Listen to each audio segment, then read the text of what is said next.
ঝিনাইদহ কালীগঞ্জ পৌরসভা মেয়র পদে নির্বাচনের ঘোষণা দিয়েছেন সাবেক পৌর মেয়রের পুত্র জনাব মোহাম্মদ কামরুজ্জামান কমল।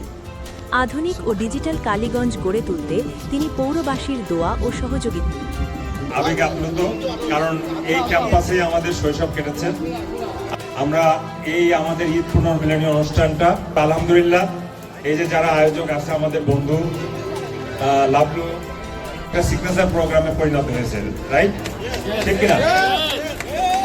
আমরা আলহামদুলিল্লাহ ধরে রাখতে পারি, তাহলে ইনশাআল্লাহ আমরা কালীগঞ্জকে লিড দিতে পারি, ঠিক কিনা?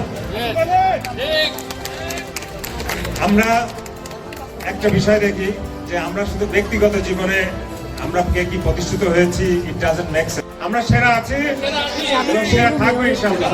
জনাব মোহাম্মদ কামরুজ্জামান কমল ও ডিজিটাল কালীগঞ্জ গড়ে তুলতে তিনি পৌরবাসীর দোয়া ও সহযোগিতা চেয়েছেন। গত ২২ মার্চ ঝিনাইদহের ঐতিহ্যবাহী সরকারি নলডাঙ্গা ভূষণ পাইলট মাধ্যমিক বিদ্যালয় প্রাঙ্গণে ১৯৯৭ ব্যাচের শিক্ষার্থীদের আয়োজিত আলোকিত ৯৭-এর ঈদ পুনর্মিলনী অনুষ্ঠানে সাংবাদিকদের সঙ্গে আলাপকালে তিনি এই আনুষ্ঠানিক ঘোষণা দেন। কামরুজ্জামান কমল বলেন, আধুনিক ও সমৃদ্ধ কালীগঞ্জ গড়ার লক্ষ্যে আমি কাজ করতে প্রতিশ্রুতিবদ্ধ। নাগরিক সেবা জনগণের দোরগোড়ায় পৌঁছে দিতে ডিজিটাল প্ল্যাটফর্ম ব্যবহার করে একটি পরিচ্ছন্ন ও উন্নত পৌরসভা উপহার দিতে চাই। পারিবারিক পরিচয়ের বাইরে নিজের যোগ্যতা এবং ব্যক্তিগত ইমেজ দিয়ে তিনি আসন্ন নির্বাচনে সাধারণ মানুষের পাশে থাকার প্রত্যয় ব্যক্ত করেন। উল্লেখ্য, ঝিনাইদহের কালীগঞ্জে অত্যন্ত জমকালো আয়োজনের মধ্য দিয়ে আলোকিত ৯৭ ব্যাচের এই পুনর্মিলনী অনুষ্ঠিত হয়। আমাদের মাঝে অলরেডি আমাদের আয়োজন অতিথি চলে এসেছেন মকবুল হোসেন তোতা স্যার, নলডাঙ্গা ভূষণ মাধ্যমিক বিদ্যালয়ের প্রধান শিক্ষক। ১৯৯৭ ব্যাচের শিক্ষার্থীদের উদ্যোগে আয়োজিত এই বর্ণাঢ্য মিলন মেলায় শিক্ষার্থী ও তাদের পরিবার পরিজন সহ প্রায় ৫ শতাধিক মানুষ অংশগ্রহণ করেন। দিনব্যাপী এই আয়োজনে ছিল বর্ণাঢ্য র্যালি, প্রীতিভোজ, স্মৃতিচারণ এবং সাংস্কৃতিক অনুষ্ঠান। অনুষ্ঠানে কামরুজ্জামান কমলের সভাপতিত্বে অন্যান্যের মধ্যে বক্তব্য রাখেন ডাক্তার আবু সাইদ, মোহাম্মদ সাইফুল ইসলাম ও আব্দুস সামাদ সহ ১৯৯৭ ব্যাচের প্রতিনিধিবৃন্দ। অ্যাকচুয়ালি আপনি যেটা জিজ্ঞেস করছেন যে আমি আমার পারিবারিক পরিচয়ের ভিত্তিতেই এই মেয়র হিসাবে আগ্রহী কিনা, অ্যাকচুয়ালি পারিবারিক পরিচয় এটা বিষয়টা গর্বের, কিন্তু আমি শুধু পারিবারিক পরিচয়ের ভিত্তিতেই এখানে উৎসাহ দেখাচ্ছি না। আমি আমার পরিবারের পরিচয়ের পাশাপাশি আমি নিজেকে প্রস্তুত করেছি। আমার পিতা, আমার পরিবার আমাকে ওইভাবেই প্রস্তুত করেছে আগামীর কালীগঞ্জকে নেতৃত্ব দেওয়ার জন্য।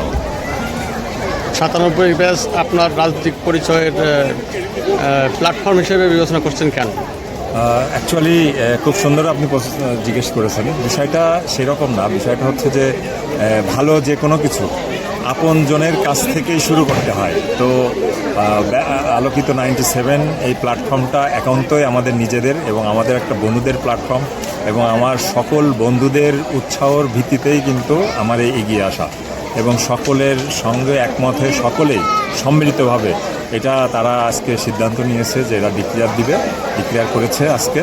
এবং আমরা বিশেষ করে আমি সমগ্র কালীগঞ্জবাসীর পক্ষ থেকে আমি এগিয়ে আসছি আমার ব্যাচের পক্ষ থেকে। ধন্যবাদ। কালীগঞ্জ নিয়ে আপনার স্বপ্ন, এবং যদি আপনি মেয়র হন সেক্ষেত্রে আপনার প্রথম প্রায়োরিটি কী? দেখেন, আমার যে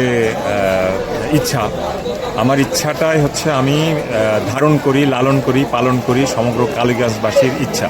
কারণ আমি এখানেই বড় হয়েছি, এখানেই বেড়ে উঠেছি, এখানে আমার শৈশব কেটেছে, এখানকার মানুষের দোয়ায় আমি এগিয়ে গিয়েছি।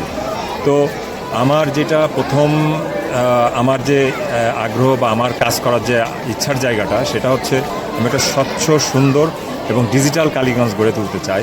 আমি চাই যে কোনো কালীগঞ্জের নাগরিক, সেটা পৌরসভার কোনো নাগরিক, সে যদি কোনো ট্রেড লাইসেন্স বা জন্ম নিবন্ধনের জন্য যদি পৌরসভায় যায়, সেই ক্ষেত্রে অবশ্যই খুব দ্রুত সময়ের মধ্যে দেখা যাবে যে ১ কর্মদিবসের মধ্যে আমরা এই ব্যবস্থা করে দিব। এটা আধুনিকায়ন করতে চাই। সো এরকম প্রতিটা পদক্ষেপে আমরা স্মার্ট কালীগঞ্জের প্রয়াস নিয়ে এগিয়ে যেতে চাই। ওকে।